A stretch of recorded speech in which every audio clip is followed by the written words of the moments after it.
ദുബൈയിലെ road അപകടങ്ങളിൽ വൻ വർധനവ്. റംദാന്റെ ആദ്യ ദിനമായ തിങ്കളാഴ്ച 250 റോഡ് അപകടങ്ങളാണ് ദുബായിൽ റിപ്പോർട്ട് ചെയ്തത്. 2:30-നും 7:30-നും ഇടയിലാണ് അപകടങ്ങൾ റിപ്പോർട്ട് ചെയ്തിട്ടുള്ളത്. വാഹനങ്ങളിൽ യാത്ര ചെയ്യുന്നവർ സുരക്ഷാ മാനദണ്ഡങ്ങൾ പാലിക്കണമെന്ന് അധികൃതർ അറിയിച്ചു. നിശ്ചിത അകലം പാലിച്ച് വാഹനം ഓടിക്കണമെന്നും അധികൃതർ നിർദ്ദേശിച്ചു. റമദാൻ മാസത്തിൽ കൂടുതൽ ശ്രദ്ധ പുലർത്തണമെന്നും അധികൃതർ അറിയിച്ചിട്ടുണ്ട്. അബുദാബി ഷെയ്ഖ് സായിദ് ഗ്രാൻഡ് മസ്ജിദിലെ നോമ്പുതുറ ശ്രദ്ധേയമാകുന്നു. 10,000-കണക്കിന് പേർക്കാണ് ഇവിടെ ദിവസവും നോമ്പുതുറ ഒരുക്കുന്നത്. ദുബായ് ബ്യൂറോയുടെ റിപ്പോർട്ട്.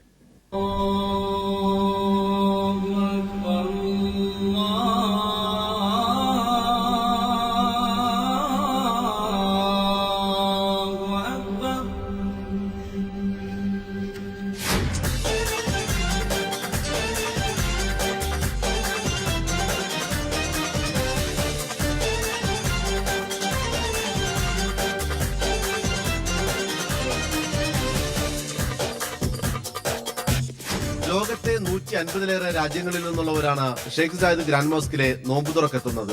വാസ്തുശില്പ വിദ്യ കൊണ്ട് ലോകത്തെ വിസ്മയിപ്പിച്ച ഷെയ്ഖ് സായിദ് ഗ്രാൻഡ് മോസ്കിലെ നോമ്പുതുറയും മറ്റൊരു അത്ഭുതമാണ്. ഇന്ത്യക്കാരനും പാകിസ്ഥാനിയും ബംഗ്ലാദേശിയും ആഫ്രിക്കക്കാരനും വെള്ളക്കാരനും അറബിയും മിസ്ലിമുമെല്ലാം ഒത്തൊരുമിച്ച് നോമ്പു തുറക്കുന്ന ടെന്റുകൾ സാഹോദര്യത്തിന്റെ പ്രതീകങ്ങൾ കൂടിയാണ്.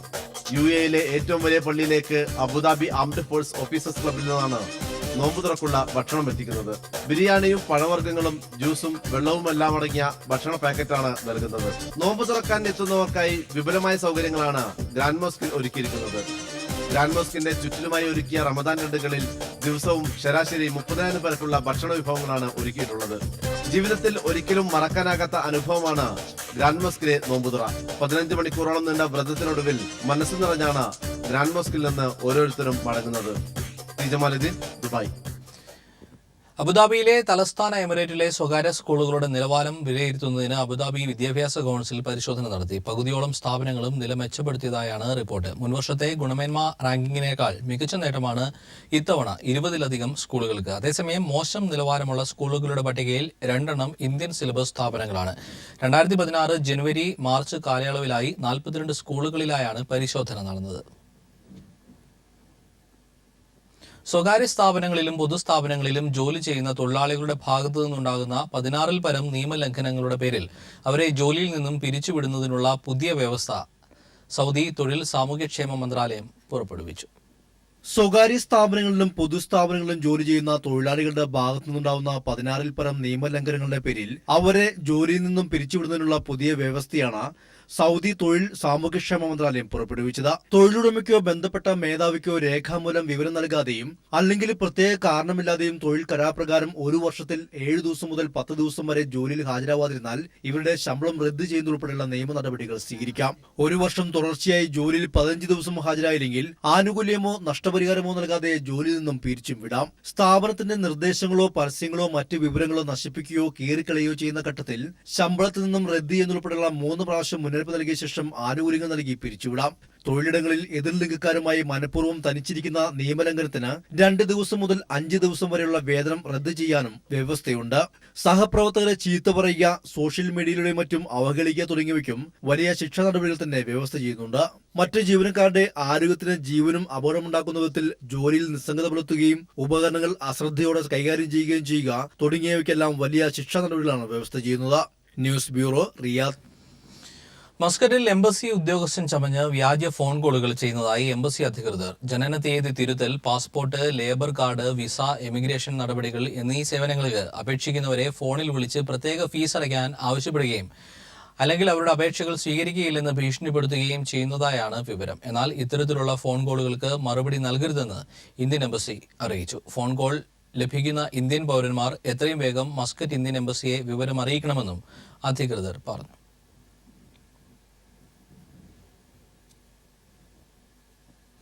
ദുബൈ രാജ്യാന്തര ഖുറാൻ അവാർഡിന്റെ 20ാമത് സെഷനിലെ ഇസ്ലാമിക വ്യക്തിത്വ പുരസ്കാരം പ്രഖ്യാപിച്ചു. ദുബൈയിലെ പ്രശസ്ത ഇസ്ലാമിക പണ്ഡിതൻ ഷെയ്ഖ് മുഹമ്മദ് അലി ബിൻ അൽ ഷെയ്ഖ് അബ്ദുറഹ്മാൻ സുൽത്താൻ അൽ ഉലൈമയ്ക്കാണ് പുരസ്കാരം. 10 ലക്ഷം ദിർഹമാണ് പുരസ്കാരം. ഇസ്ലാമിക സമൂഹത്തിന് നൽകിയ വിശിഷ്ട സംഭാവനകൾ കണക്കിലെടുത്താണ് പുരസ്കാരം. ദുബൈയിൽ നടന്ന ചടങ്ങിൽ 10 ലക്ഷം ദിർഹം അടങ്ങിയ പുരസ്കാരം ഷെയ്ഖ് മുഹമ്മദ് അലിക്ക് സമ്മാനിക്കും. അറാറിൽ മരിച്ച ജയറാമിന്റെ മൃതദേഹം അറാർ പ്രവാസി സംഘം നാട്ടിലെത്തിച്ചു. വീട്ടുകാരുടെ നിസ്സഹകരണത്തെ തുടർന്ന് 3 മാസത്തോളം അറാർ പ്രിൻസ് അബ്ദുൾ അസീസ് ആശുപത്രി മോർച്ചറിയിൽ മൃതദേഹം സൂക്ഷിച്ചിരിക്കുകയായിരുന്നു. ലക്നൌ അസംഗർ സ്വദേശി ജയറാമിന് 51 വയസ്സായിരുന്നു. സൗദി കിഴക്കൻ പ്രവിശ്യയിലെ ഇന്ത്യൻ സ്കൂളുകളിൽ നിന്ന് 2015-2016 അധ്യയന വർഷത്തെ +2 പരീക്ഷയിൽ ഉന്നത വിജയം നേടിയ വിദ്യാർത്ഥികളെ ആദരിച്ചു. നവോദയ സാംസ്കാരിക വേദിയുടെ ആഭിമുഖ്യത്തിലാണ് ചടങ്ങ് സംഘടിപ്പിച്ചത്.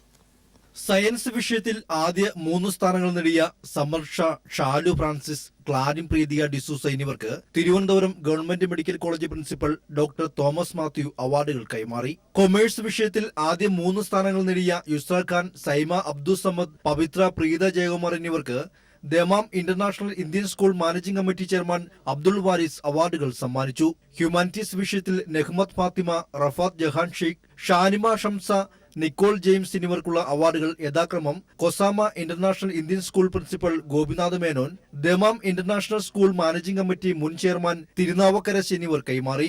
നവോദയ കുടുംബവേദി കേന്ദ്ര കമ്മിറ്റി ചെയർപേഴ്സൺ ഡോക്ടർ ദീപ വിവേകിന്റെ അധ്യക്ഷതയിൽ ചേർന്ന ചടങ്ങ് Dammam Indian school managing committee chairman Abdul Waris ഉദ്ഘാടനം ചെയ്തു.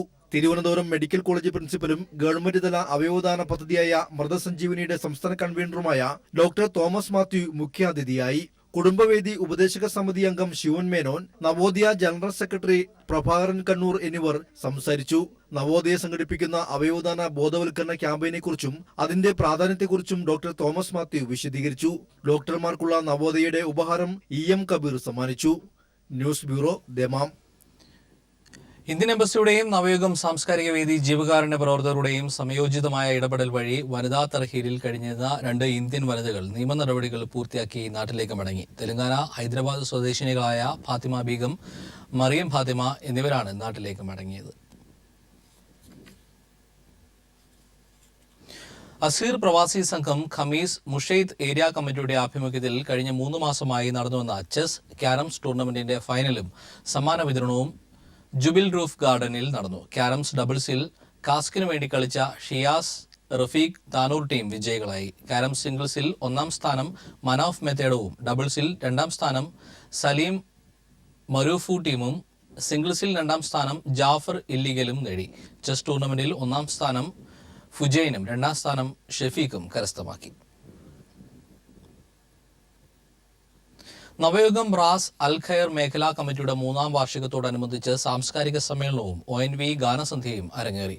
ഒരു വട്ടം കൂടി എന്ന പേരിലാണ് പരിപാടി സംഘടിപ്പിച്ചത്. നവയുഗം ജുബൈൽ കേന്ദ്ര കമ്മിറ്റി കുടുംബവേദി സെക്രട്ടറി MG മനോജിന്റെ അധ്യക്ഷതയിൽ ചേർന്ന സാംസ്കാരിക സമ്മേളനം കേന്ദ്ര കമ്മിറ്റി രക്ഷാധികാരി TP റഷീദ് ഉദ്ഘാടനം ചെയ്തു.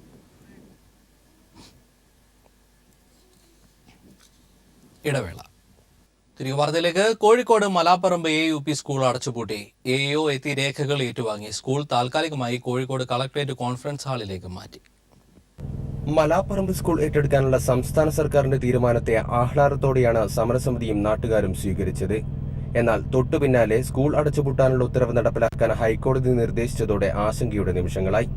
സംസ്ഥാന സർക്കാർ സ്കൂൾ ഏറ്റെടുക്കുമെന്നറിയിച്ചതിനെ തുടർന്ന് വൈകുന്നേരം 4 മണിയോടെ ചേർന്ന സർവകക്ഷി യോഗം സ്കൂൾ അടച്ചുപൂട്ടാനുള്ള നടപടിക്രമങ്ങൾ തടയേണ്ടതില്ലെന്ന് തീരുമാനിച്ചു.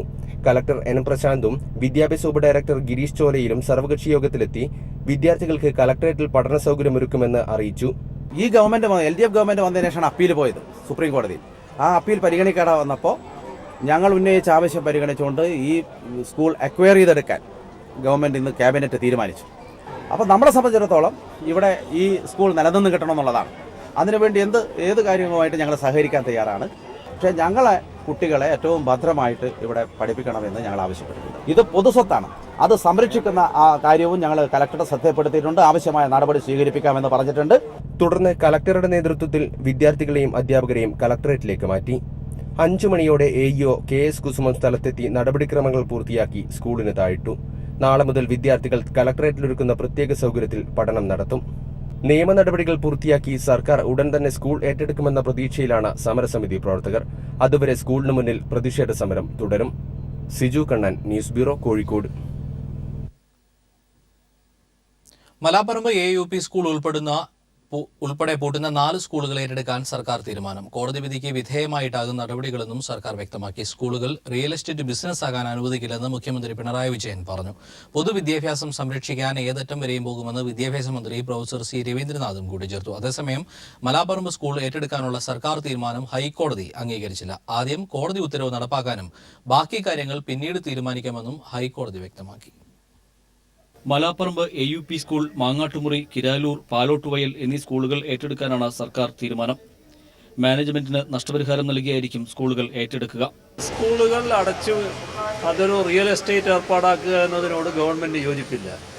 അപ്പോൾ സ്കൂൾ സംരക്ഷിക്കുന്നതിനാവശ്യമായ നടപടികൾ ഗവൺമെന്റ് സ്വീകരിക്കും. കോടതി വിധിക്ക് വിധേയമായിട്ടാകും സ്കൂളുകൾ ഏറ്റെടുക്കുകയെന്ന് വിദ്യാഭ്യാസ മന്ത്രി പ്രൊഫസർ സി രവീന്ദ്രനാഥും വ്യക്തമാക്കി. കേരള വിദ്യാഭ്യാസ നിയമത്തിൽ ആവശ്യമായ ഭേദഗതികൾ കൊണ്ടുവരുമെന്നും മന്ത്രി വ്യക്തമാക്കി. ഈ 2 വിധിക്കും വിധേയമായതുകൊണ്ട് സർക്കാർ ഏറ്റെടുക്കാൻ തയ്യാറാണ് എന്നുള്ള സർക്കാരിൻ്റെ അഭിപ്രായം നടപ്പിലാക്കാൻ ശ്രമിക്കും. ഈ ബാധ്യത ആയാൽ പോലും പൊതുവിദ്യാഭ്യാസം നിലനിർത്തണം എന്നുള്ളതാണ് സംഗതി. എന്ത് ബാധ്യതയായാലും സ്കൂൾ ഏറ്റെടുക്കുന്നതിൽ നിയമപരമായ തടസ്സങ്ങളില്ലെന്ന് നിയമ സെക്രട്ടറിയുടെ ഉപദേശം ലഭിച്ചതിനെ തുടർന്നാണ് സർക്കാർ തീരുമാനം കൈക്കൊണ്ടത്. എന്നാൽ സ്കൂൾ ഏറ്റെടുക്കാനുള്ള സർക്കാർ തീരുമാനം ഹൈക്കോടതി അംഗീകരിച്ചില്ല. ആദ്യം സ്കൂൾ അടച്ചുപൂട്ടണമെന്ന ഉത്തരവ് നടപ്പാക്കാൻ ഹൈക്കോടതി നിർദ്ദേശിച്ചു. ജസ്റ്റിസ് ജെ ശങ്കരൻ നമ്പ്യാരാണ് ആദ്യം കോടതി ഉത്തരവ് നടപ്പിലാക്കണമെന്നും ബാക്കി കാര്യങ്ങൾ പിന്നീട് തീരുമാനിക്കാമെന്നും വ്യക്തമാക്കിയത്. രാവിലെ കേസ് പരിഗണിച്ചപ്പോൾ സ്കൂൾ ഏറ്റെടുക്കാനുള്ള സർക്കാർ തീരുമാനം advocate general CP Sudhakara Prasad കോടതിയെ അറിയിച്ചപ്പോഴായിരുന്നു കോടതി നിലപാട് വ്യക്തമാക്കിയത്.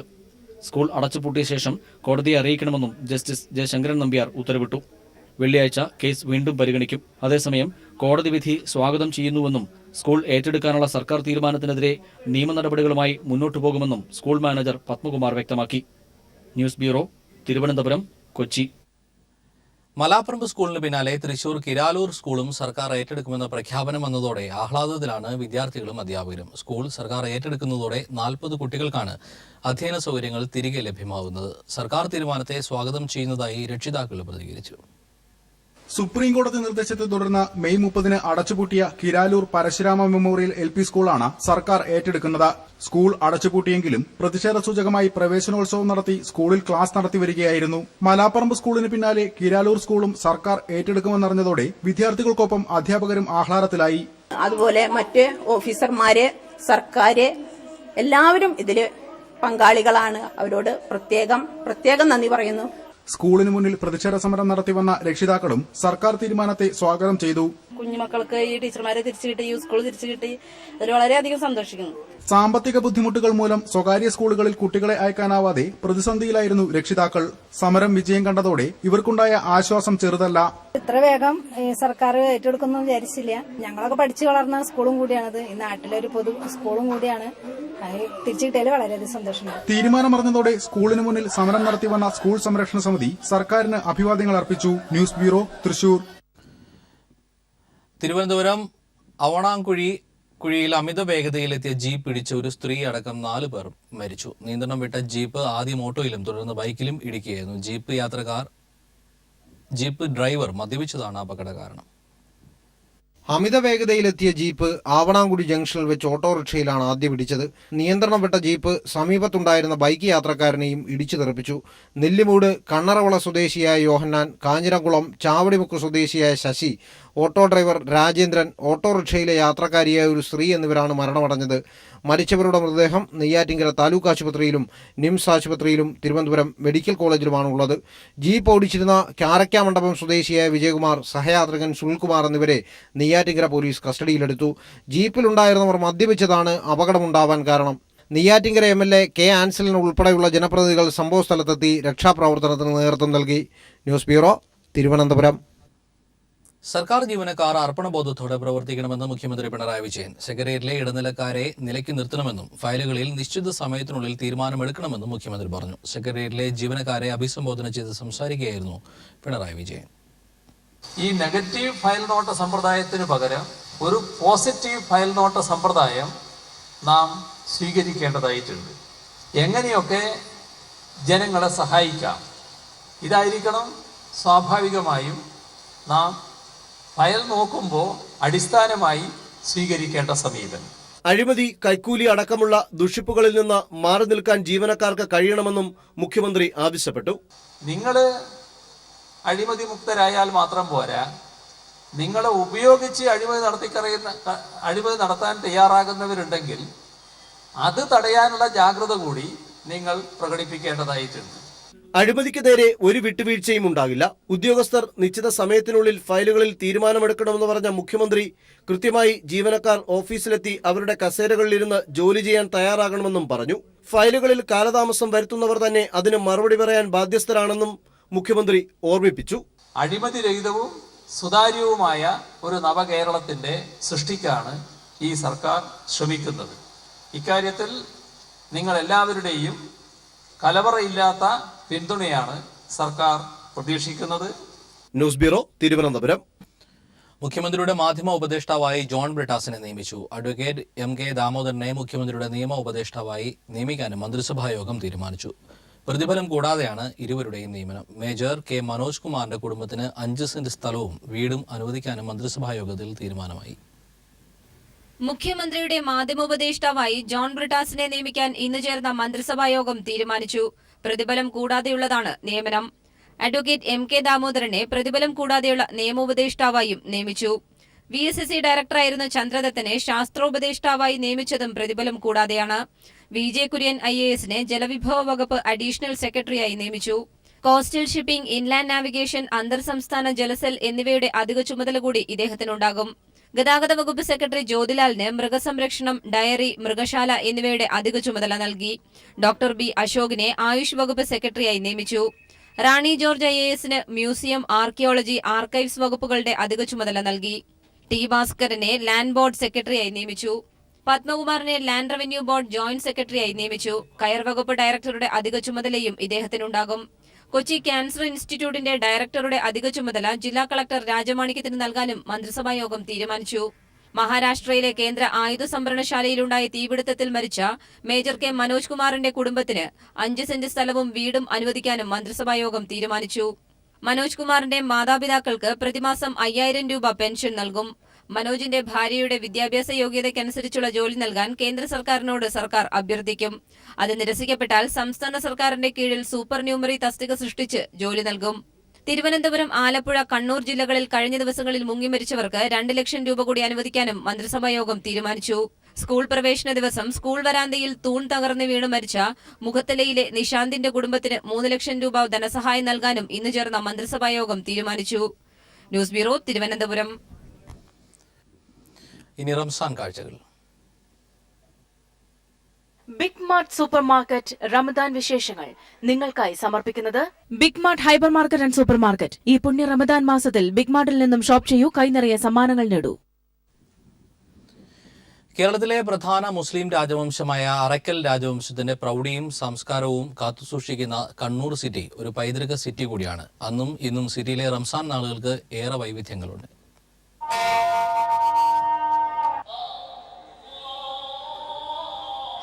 ഒരു കാലത്ത് കണ്ണൂർ പഴയങ്ങാടി മുതൽ ധർമ്മടം വരെ മാസപ്പിറവി അറിയിച്ചിരുന്നത് അറക്കൽ രാജവംശത്തിലെ അറക്കൽ ബീവിയാണ്. അത് ഇന്നും തുടർന്നു വരുന്നു. സാങ്കേതിക വിദ്യ വികാസം പ്രാപിച്ചതോടെ അറക്കൽ രാജവംശത്തിന്റെ അത്താഴമുട്ട് സംഘം മുതൽ ഹൈദരാബാദിൽ നിന്നെത്തിയ ഉഡോ ബാബമാർ വരെ കാലഹരണപ്പെട്ടു. എങ്കിലും ഇന്നും നോമ്പുകാലം വൈകുന്നേരങ്ങൾ സിറ്റിയിൽ ആഘോഷ നിറവിന്റെയും സേവന സന്നദ്ധതയുടെയും വൈകുന്നേരങ്ങളാണ്. സിറ്റിയിൽ സിയാറത്തിന് പ്രത്യേകിച്ച് പ്രമുഖ തീർത്ഥാടന കേന്ദ്രമായ സെയ്ദ് മൗല ബുഖാരി മക്കാമും മറ്റ് പള്ളികളും സന്ദർശിക്കാൻ ദൂരദിക്കുകളിൽ നിന്നും ആയിരങ്ങൾ ഇവിടെ ഒഴുകിയെത്തും. അവർക്ക് ഏറ്റവും പ്രയോജനപ്രദമായ ഒരു കാര്യമാണ് മഗ്രിബിന്റെ സമയത്ത് സൗജന്യമായി നോമ്പ് തുറയും അത്താഴ സമയത്തുള്ള ഭക്ഷണവും. നോമ്പുതുറ അറിയിച്ച് അറക്കൽ പള്ളിമണി മുഴങ്ങിയാൽ വിശ്വാസികൾ പ്രാർത്ഥനയുടെ തിരക്കിലാവും. 49 പള്ളികളുണ്ട് ഈ കൊച്ചു സിറ്റിയിൽ. അത്താഴ കമ്മിറ്റി വക നോമ്പുതുറ വിഭവങ്ങൾ വിശ്വാസികളെ കാത്തിരിക്കും. 1990 ഏറ്റെടുത്തത് ഇപ്പൊ അങ്ങനെ അത്താഴ കമ്മിറ്റി തുടർന്ന് പോകുന്നുണ്ട്. മനസ്സും ശരീരവും ഏകാഗ്രമാവുന്ന പരിശുദ്ധിയുടെ നാളുകൾ. ജാഗരൂകരായി തന്റെ നാവിനെയും ശരീരത്തെയും സമ്പൂർണമായും സംരക്ഷിക്കുന്ന ഒരു പ്രവണതയിലാണ് ലോക മുസ്ലിം സമുദായം. ബാങ്കുവിളികൾ ഉയരുന്നതോടെ കണ്ണൂർ സിറ്റിയും ഉണരാൻ തുടങ്ങും. കണ്ണൂരിൽ നിന്നും PV Joshila. Kerala gazetted officers association സുവർണ ജൂബിലി സമ്മേളനം ഈ മാസം 10 മുതൽ 13 വരെ തിരുവനന്തപുരത്ത് നടക്കും. അഖിലേന്ത്യാ ജനാധിപത്യ മഹിളാ അസോസിയേഷൻ ദേശീയ വൈസ് പ്രസിഡന്റ് സുഭാഷിണി അലി പ്രതിനിധി സമ്മേളനം ഉദ്ഘാടനം ചെയ്യുമെന്ന് ഭാരവാഹികൾ തിരുവനന്തപുരത്ത് പറഞ്ഞു. 12-ന് നടക്കുന്ന സുഹൃത്ത് സമ്മേളനം മുൻ മുഖ്യമന്ത്രി VS അച്യുതാനന്ദൻ ഉദ്ഘാടനം ചെയ്യും. 13-ന് നടക്കുന്ന പൊതുസമ്മേളനം മുഖ്യമന്ത്രി പിണറായി വിജയൻ നിർവഹിക്കും. ഡോക്ടർ TN സീമ, TS രഘുലാൽ, doctor KM Dileep, R Parvathi Devi തുടങ്ങിയവർ വാർത്താസമ്മേളനത്തിൽ പങ്കെടുത്തു. തൃശൂർ ജില്ലയിലെ കുട്ടികൾക്കായി ഗുഡ്വിൻ ഗ്രൂപ്പ് കലാമത്സരം സംഘടിപ്പിക്കുന്നു. യുവജനോത്സവ് 2016 എന്ന പേരിലാണ് കലാമത്സരം സംഘടിപ്പിക്കുന്നത്. ഗുഡ്വിൻ ഗ്രൂപ്പ് മാനേജിംഗ് ഡയറക്ടർമാരായ സുനിൽകുമാറും സുധീഷ് കുമാറും വാർത്താ സമ്മേളനത്തിലാണ് ഇക്കാര്യം അറിയിച്ചത്. സ്കൂൾ, കോളേജ് തലങ്ങളിൽ നിന്നും നൃത്ത വിദ്യാലയങ്ങളിൽ നിന്നും ഇതിന് പുറത്തുള്ളവർക്കും പങ്കെടുക്കാം. തൃശൂർ സംഗീത നാടക അക്കാദമിയിൽ അടുത്ത മാസം 3 മുതൽ 17 വരെയാണ് പരിപാടി സംഘടിപ്പിച്ചിരിക്കുന്നതെന്നും ഗുഡ്വിൻ ഗ്രൂപ്പ് മാനേജിംഗ് ഡയറക്ടർമാർ അറിയിച്ചു.